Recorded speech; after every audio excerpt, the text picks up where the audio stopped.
Dear students, welcome to my channel. In this video lecture, we'll learn about UV visible spectroscopy. So let's start. So these are the contents for our video lecture. It contains the concept of spectroscopy, principle of UV visible spectroscopy, UV terminologies, instrumentation of UV visible spectroscopy, factors influencing the UV visible absorption, and lastly, the laws of spectrometry. So let's start with the concept of spectroscopy. Spectroscopy, it's the study about the interaction between a molecule and radiated energy. Absorption spectroscopy is the study about the measurement of radiation absorbed by a chemical substance in the dilute solution. So this is the overall interaction between a molecule or a substance with radiation. In absorption spectroscopy, intensity of a beam of light measured before and after the interaction with a sample is compared. So there are a number of absorption spectroscopy like infrared spectroscopy or IR, microwave spectroscopy, X-ray spectroscopy, UV visible spectroscopy, and NMR spectroscopy. So in our pharmaceutical area, we use this spectroscopic method for drug analysis. So what is spectrometer? Spectrometer is an instrument that is used to measure a physical property over a specific region of the spectrum of that property. The physical property is usually the intensity of the light, but other properties can also be used. Simply, a spectrometer is any instrument used to measure a spectrum. For example, UV visible spectrometer. Then spectrophotometer. So the term photo means something visible or the photon. Spectrophotometer is an instrument used to measure the intensity of light over a specific region of the electromagnetic spectrum. In other words, a spectrophotometer is a spectrometer with a photo multiplier that is used to detect light and determine its intensity as a function of wavelength. So whenever we use light as the electromagnetic radiation in spectrometer, it is called spectrophotometer. And another one is colorimeter, as the name suggests, color. Okay, a colorimeter is a spectrophotometer which is designed to detect only the absorption at the visible region. That is, it will measure the intensity of light at the visible region of the electromagnetic spectrum.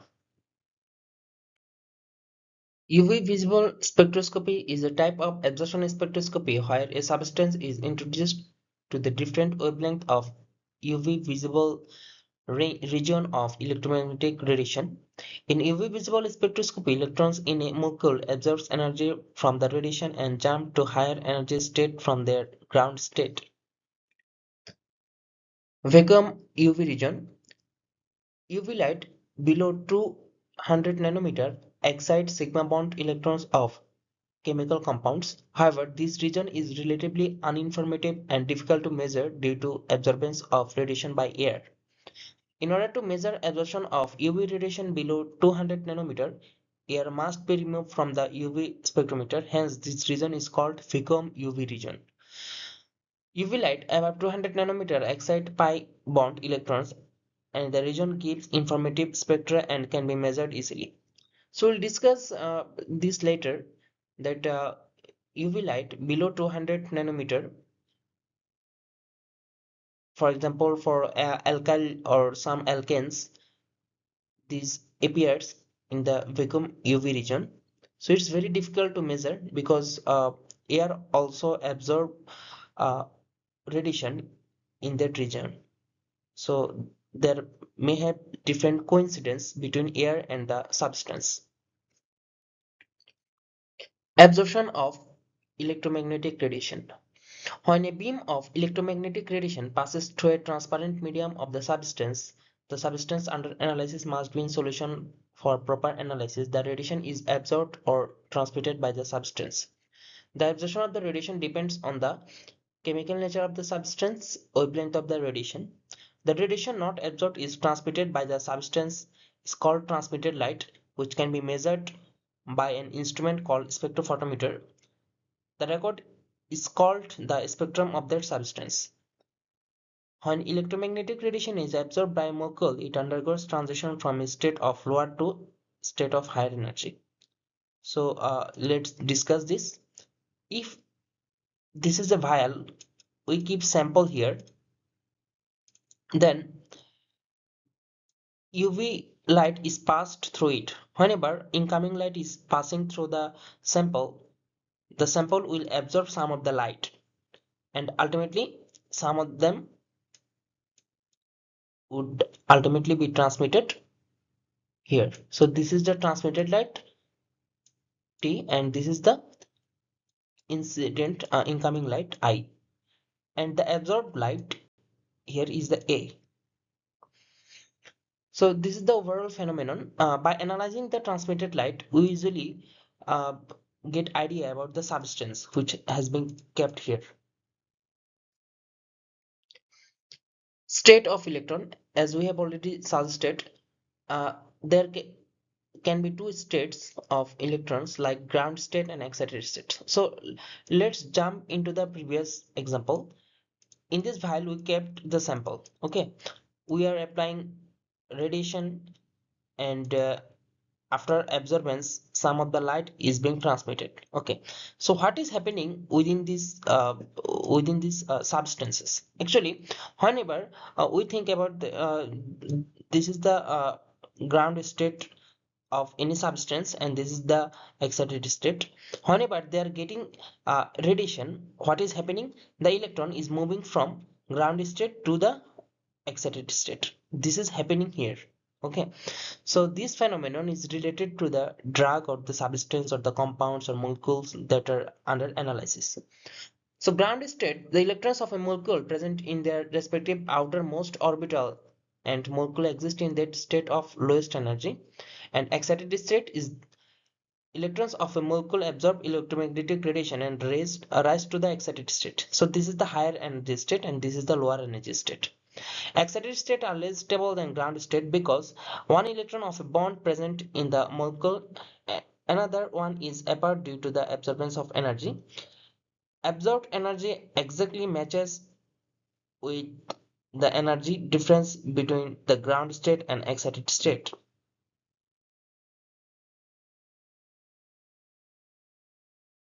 Now let's discuss different types of electron and their orbitals. There are three types of electrons present in organic molecules are involved in UV visible spectroscopy: bonding electron, non-bonding electron, and anti-bonding electron.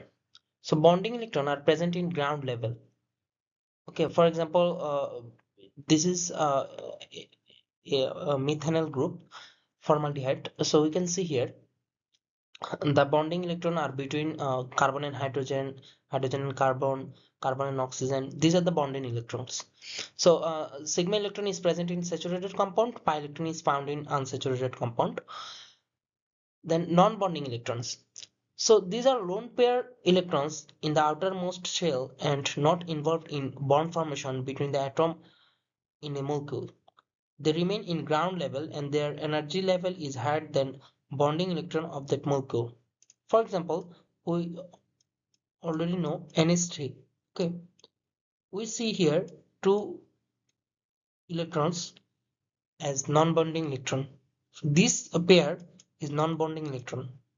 Okay. For example, in case of water molecule, we have already seen in our uh, previous lectures that there are four electrons. Okay, two lone pair electrons within the oxygen. So these are non-bonding electrons. And the latest one are the anti-bonding electrons. So they remain in excited level. Electrons absorb light or electromagnetic radiation, moves to higher energy level. Okay, so whenever these are getting any radiation, for example, we are providing radiation here. So they will absorb something and they will ultimately transmit something. So what will ultimately happen? This electron will move from here to another region. Okay, for example, this bonding electron are here and after sometimes whenever they will get radiation for excitement, they will go from here to there. Okay, electron will go there, this electron may go from here to there. Okay, so this transition will happen, and this will gain high energy in excited state. Okay, so this is the antibonding electrons, that is the excited state. So energy level of different electrons have been shown here. Ground state and excited state, this is the higher energy state, and ground state is the lower energy state.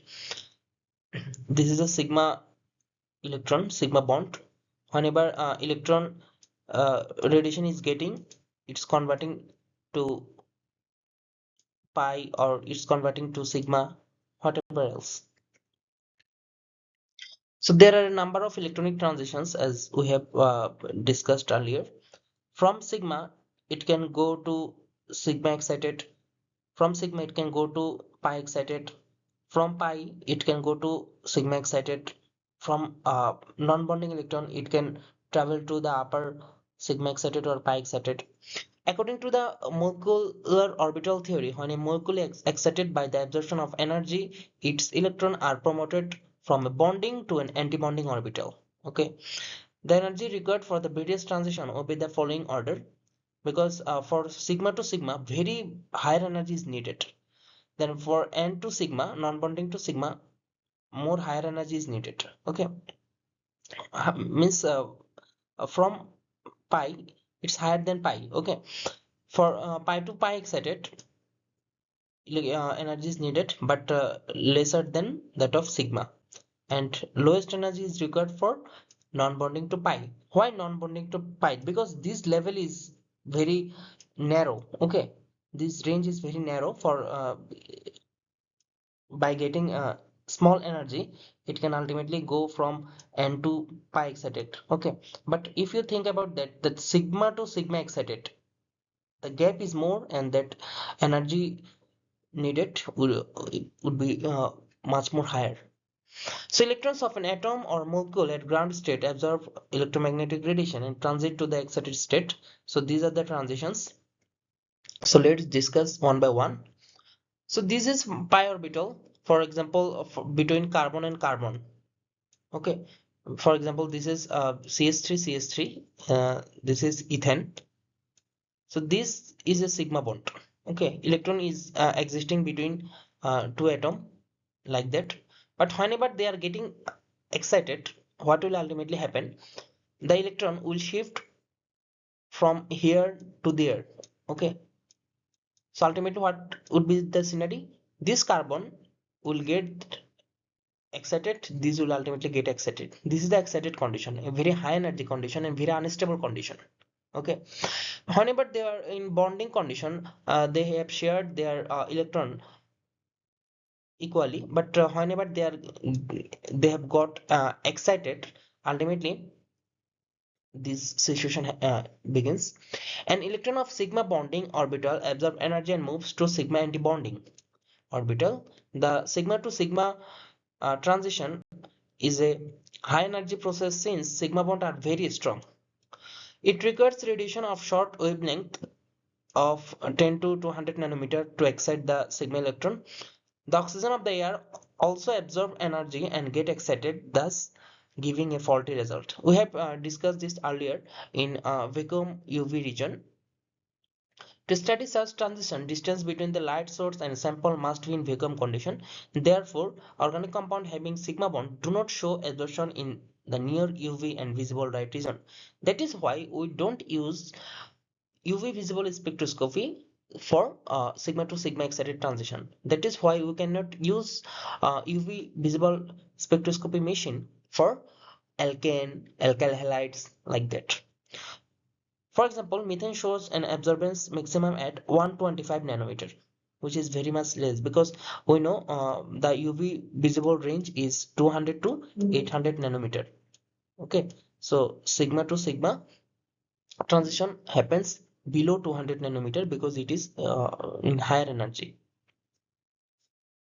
So as we have seen earlier that CC there is a bond. For every bond, two electron is responsible. Whenever they got excited, one electron comes here, another electron comes there. So ultimately their electron density would be like that. Okay, as we have shown here. Now let's jump into the N2 sigma excited. Saturated compound containing atom of lone pair non-bonding electrons are capable of N2 sigma excited transitions. For example, alkyl halide, alcohols, amine ether, ketone, aldehyde, etc. For example, we have seen earlier that let's discuss the NH3. Okay, in NH3 we see two electrons, one lone pair electron. So whenever an atom is having a lone pair electron, whenever it would get excited, ultimately what will happen? One of its electron will get into this edge or anywhere else. The transition usually needs less energy than sigma to sigma, as we have already shown, because the energy gap is uh, shorter than sigma to sigma. They can be initiated by light with a wavelength of 150 to 250 nanometers, much more higher than sigma to sigma. In saturated alkyl halide, energy required for N to sigma excited transition decreases with decreasing electronegativity of halide atom. For example, iodine is less electronegative than chloride, so it will require more energy to excite lone pair of electron of fluorine than that of iodine. So let's see the uh, condition. For example, these are the non-bonding electron. Okay, and these are the N. Whenever these are getting excited upon the exposure of radiation, then one of the electron will come from here to there. Okay, so this is the transition from non-bonding to sigma bond, because this carbon is not unsaturated. This is the saturated carbon. Saturated means sigma excited. So this non-bonding to sigma excited. Same to same here. You think about the carbon atom. So what will happen? This is the non-bonding electron. One of the electron will come from here to there. So this is N2 sigma excited. Same to same here, as we have shown. Think about this is NH3 group.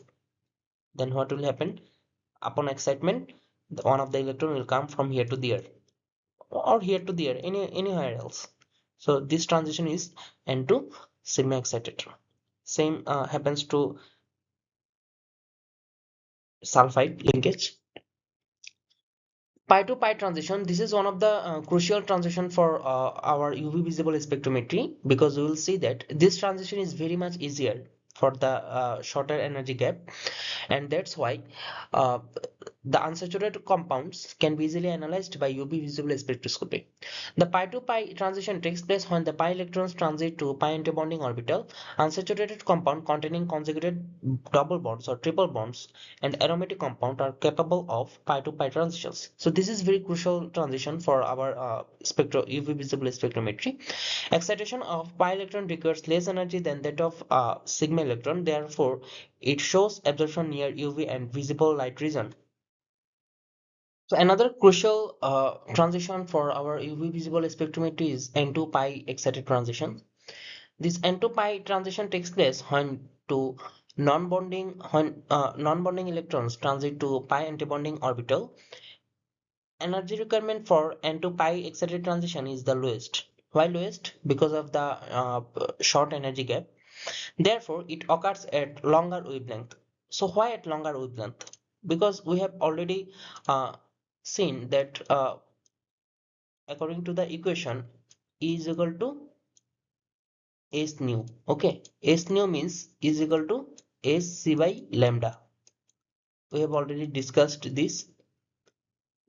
So energy and lambda is inversely proportional to one another. So whenever the energy is the lowest, then our lambda would be the highest. So at longer wavelength. Unsaturated conjugated double bond and aromatic compound with uh, other atoms containing lone pair electrons undergo N2 pi excited transition. That is, for example, whenever this will get radiation, ultimately one of the non-bonding electron would come from here to there. So this is the non-bonding, this is the pi bond.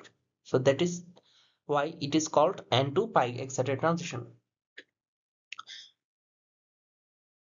So overall, these electronic transition, the examples have been shown here. For sigma to sigma, these are alkanes. Sigma to pi, these happen for carbonyl. Pi to pi, N to pi, and N to sigma. So for our UV visible spectrometry, these two are very much important due to the presence of unsaturation. So let's discuss some UV terminology. There are two types of group present in a molecule which is responsible for characteristic electromagnetic radiation absorption by molecule. So one is chromophore. So what is chromophore? As the name suggests, chromo means color and phore means a carrier. So color carrier. That means any moiety which contains color. Okay. In this structure, this moiety will contain color. In this structure, this benzene will contain color. So why only these contain color? Okay. Why these are the only chromophore? Because of the presence of unsaturation. So why unsaturation gives color? Because due to this unsaturation, we can easily analyze this in UV visible spectrometry. So as the name suggests, visible, that means this will interact with light. Okay, so anything that is interacting with light or related to light is visible. That means it is colored. A chromophore is a group which is responsible for characteristic absorption of radiation by a specific molecule. Most chromophore contain one or more double bonds. A chromophore is the part of a molecule responsible for its color. The color arises when a molecule absorbs certain wavelengths of visible light and transmits or reflects other. A compound may contain two or more chromophores. So we can see here in our different structures, the chromophore are the part which contain single bond or triple bond or any unsaturation. So in case of this the acetylene, this is the chromophore. In case of amide bond, there is the bond between CO and CN, which is double bond. So this is a chromophore. In azo, this is a chromophore. Carbonyl, CO is a chromophore. For aldehyde, CO is a chromophore. For ethylene, this is a chromophore. For nitrile, CN is a chromophore. So this shows different wavelength in different lambda max. So let's discuss the oxochrome. Oxochrome are the group present in a molecule which increases or decreases absorption by the chromophore but itself don't absorb radiation. All oxochromes contain an atom with lone pair of electrons. For example, hydroxyl, OR, NHR, thiol, etc. So let's discuss different shift happens in the UV spectroscopy. One is bathochromic shift. Is the displacement of lambda max towards longer wavelength. It may occur due to the effect of solvent or presence of oxochrome or any conjugation. So why conjugation ultimately displays higher the wavelength? Why? Let's discuss. If any compound contains more conjugation, then the more conjugation it has, the more pi electron or the n to pi or pi to pi transition will happen. Okay, so the more pi to pi transition, ultimately the less the gap between the pi to pi. Okay, so the shorter the gap, the higher the lambda max. The shorter the energy gap, the higher the lambda max, as we have already shown is equal to Sc by lambda. Okay, so we have easily understood that the presence of conjugation will ultimately increase the wavelength. Why wavelength has increased? Because of the decreasing of the energy, decreasing the energy level. So why energy level has decreased? Because more and more pi electron means more and more shorter of the level. It is also known as redshift. Why redshift? Because the higher the lambda max, the more it would shift from blue to red. Okay, And another one is hypsochromic shift. So hypsochromic, it means high, that is hyper, okay, that is increasing of the energy gap is so the more the energy gap, it means the lambda max will ultimately decrease. So effects of solvent, removal of oxochrome, removal of conjugation, it is also called blue shift as opposite to the bathochromic shift. So we have seen here for bathochromic shift, the higher lambda we get. This is for example 200 nanometer. This is 800 nanometer. It shifts from here to there, from higher shorter to higher wavelength. So in case of hypsochromic shift, it comes into the shorter wavelength. So there are two other shifts in UV spectroscopy. One is hyperchromic, that is the increasing of the intensity of the wavelength, and another is hypochromic shift. This is the decreased intensity of the absorption. So overall summary, you can see by this figure. This is the bathochromic shift. This is the hypsochromic shift. This is hyperchromic, and this is the hypochromic. So we'll discuss about Emax. It is the measure of how strongly a substance absorbs light at a specific wavelength in the UV region of the electromagnetic spectrum. For example, this is a conjugated compound which have only two conjugation, and now think another conjugation which has four conjugation. So which one will have uh, will strongly absorb light easily? The more conjugation, the more it will strongly absorb light. So the more conjugation in structure will have, the more Emax it will have. The molar absorptivity is a constant that depends on the both the substance being studied and the wavelength of light used for measurement. The max subscript denotes the wavelength at which the substance exhibits its highest absorbance or absorption maximum. Knowing the Emax value helps scientists to identify and quantify substance in a sample based on the amount of light absorbed at the particular wavelength. This information is crucial in various fields such as chemistry, biochemistry, environmental science for analyzing compounds and determining their concentration. Let's discuss more UV terminologies. One is transmittance. We know uh, whenever energy is passing through there, the radiation that is coming out of the uh, tube, it is called transmitted light. Okay, absorbed light means the energy which is absorbed by the substance. The ratio of the radiant energy transmitted to the total radiant energy incident on a given sample is known as transmittance. And absorbance is a measure of the capacity of a substance to absorb light of specific wavelength. It's equal to the logarithm of the reciprocal of the transmittance. So let's discuss the instrumentation. So this is the light source. Uh,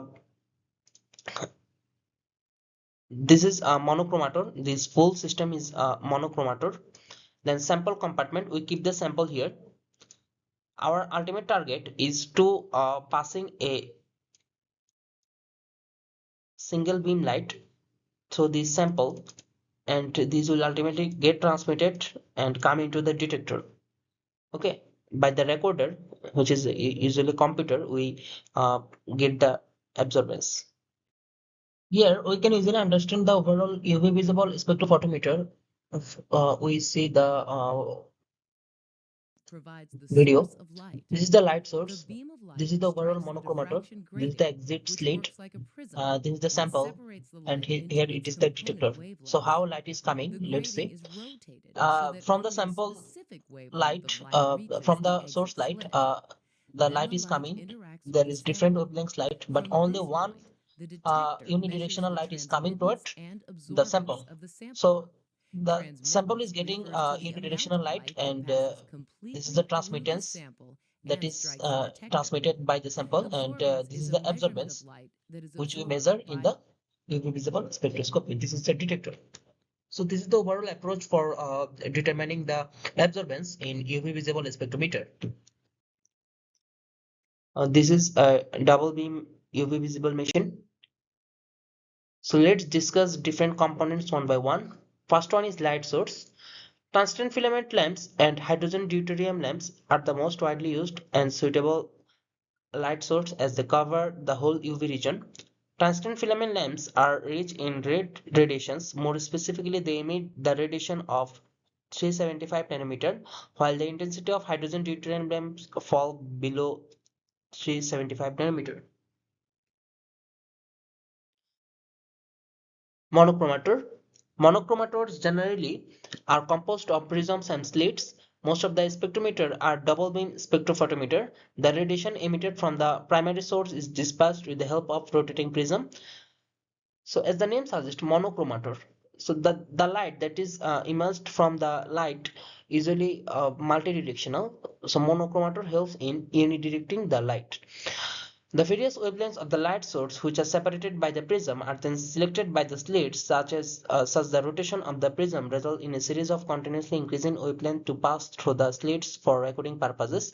The wave selected by the slit is monochromatic, and the further divided into two beams with the help of another prism. Sample and reference cell. So this is the main component or the main structure where we keep the sample for analysis.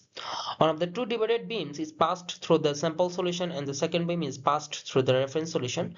Both sample and reference solution is contained in the cell. These cells are made of either silica or quartz. Glass cannot be used for the cell as it is also absorbed light in the UV region.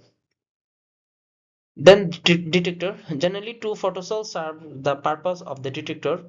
One of the photocells receives the beam from the sample cell and the second detector receives the beam from the reference. The intensity of the radiation from the reference cell is stronger than the beam of sample cell. This results in the generation of pulsating or alternating currents in the photocell.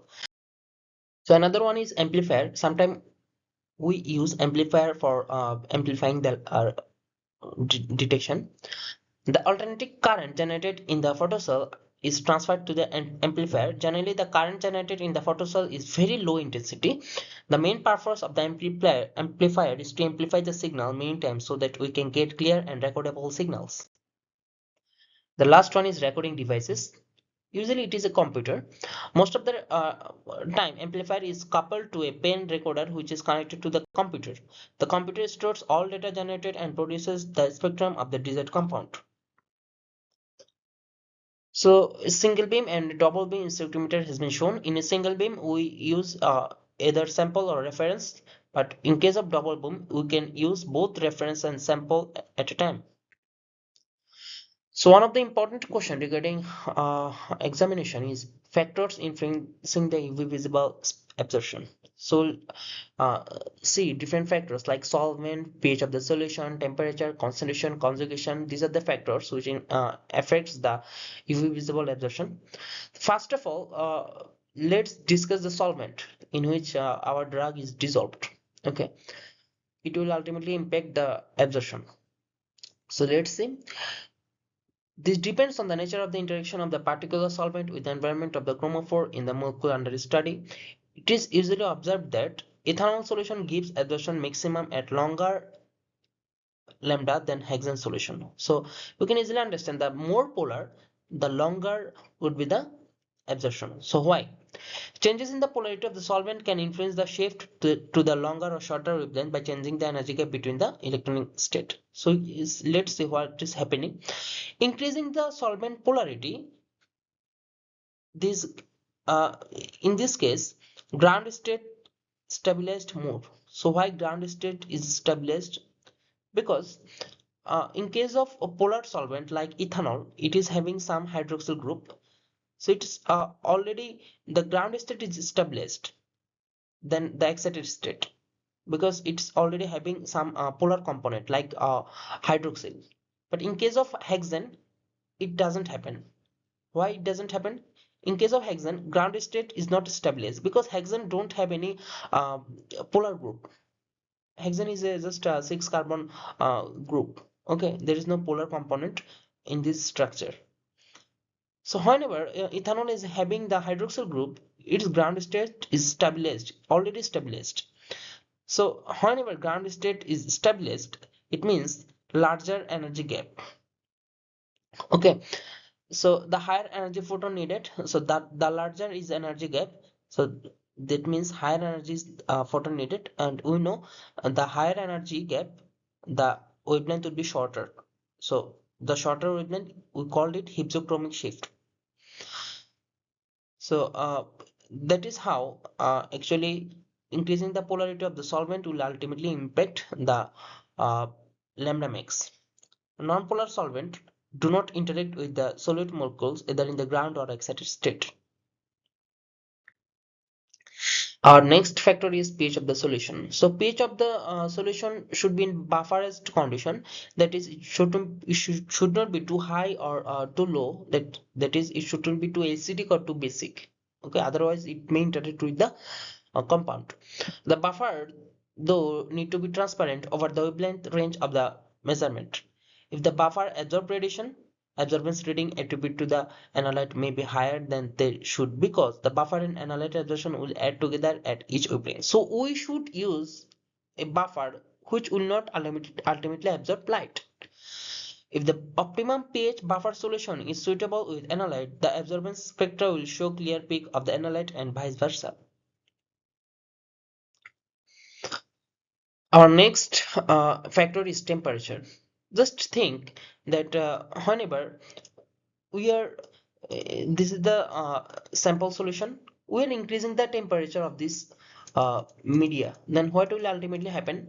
It will ultimately impact the absorbing light, then transmitting light. It will ultimately impact in both of the light. Okay, this is the problem.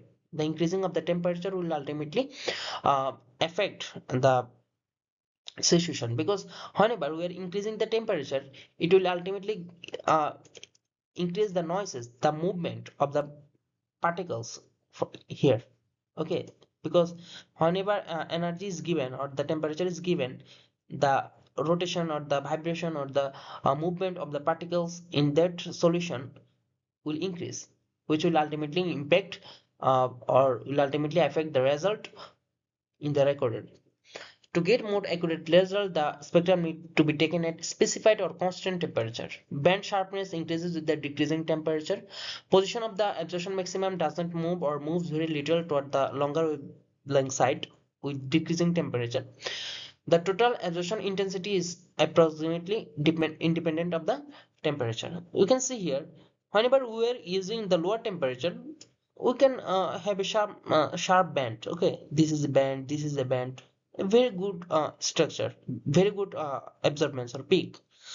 But whenever we have increased the temperature like 20 degrees Celsius, very much higher than that of minus 195 degrees Celsius, then we are not getting any sharp peak. Just it is a broad peak, which is not suitable for analysis. So let's start the next factor, that is concentration. We know the higher would be the concentration, the higher would be the absorbance. But whenever concentration would be too high, then it will ultimately impact the absorbance. Sample concentration is proportional to the intensity of the absorption, because we know A is equal to ABC. We'll discuss this soon. At higher concentration, however, molecular interaction can take place, causing change the position and shape of the absorption band. Such an outcome can affect the linearity of the relationship between the sample concentration and absorbance. Had the concentration of the analyte show higher absorbance, they probably do not follow Beer-Lambert law, because at higher concentration, this will not follow the Beer-Lambert law. Optimum concentration of analyte will be used, the absorbance will be below than 0.8. And our last factor is conjugation. We have already shown that the more conjugation we have, the more would be the lambda max. Okay, because the energy gap has decreased. You can see here is two double bond, that is the more would be the lambda max. This is the lambda max and this is the absorptivity.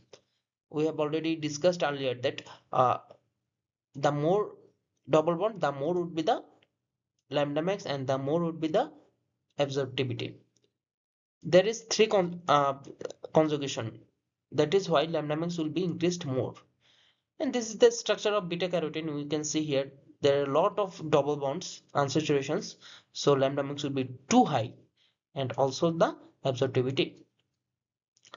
Wavelength of UV radiation that causes pi to pi excitation in a conjugated molecule ultimately depends on the nature of the conjugated system. Degree of conjugation has significant influence on the wavelength and molar absorptivity. So the more conjugation, the more the pi to pi transition or n to pi transition, the less would be the energy gap, and this will ultimately lead to the higher wavelength. So another example has shown here. Uh, this was not a conjugation, because if it would be here, then it would get conjugation. But this is a conjugation because one after another we have the double bond. So as it is having the conjugation, its lambda max would be higher than that. The more conjugated double bond means less energy is required for the electronic transition, and therefore longer wavelength at which the electronic transition occurs. We have discussed this. So let's discuss the Beer-Lambert law. We have already shown that Beer-Lambert law is A is equal to A, B, C. A is absorptivity, B is the path length, and C is the concentration. The Beer suggests that absorbance would be directly proportional to the concentration, and Lambert suggests that absorption would be directly proportional to the B, that is the path length. L means length, B means beer means concentration, that is the concentration of beer. Beer's law states that a beam of visible light passing through a chemical solution of fixed geometry experiences absorption proportional to the concentration. That is the main line. And Lambert's law states that the absorbance and path length are directly proportional.